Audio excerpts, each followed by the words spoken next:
One of our Facebook members asked, Monica, how long is it going to take me to get to where I want to go? And this is a great question, and so many beginning business owners ask me this. And it can differ from person to person, but I want to give you an equation to start to think about it. First, determine how much money you want to make. Let's say you want to make $50,000 in this next 12 months. Then break that $50,000 into how many clients and programs you're going to need to get you there. So let's say you want to do 12 private clients and 12 clients in a group program. That means that you're going to want 24 clients over the next year. Next, determine how many sales conversations do you need to get those clients. So let's just make this easy math. Let's say you want 25 clients.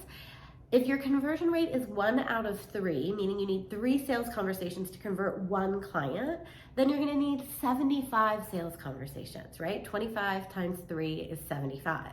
Then the next number and the last one is how many people do you want to get in front of in order to generate those 75 sales conversations?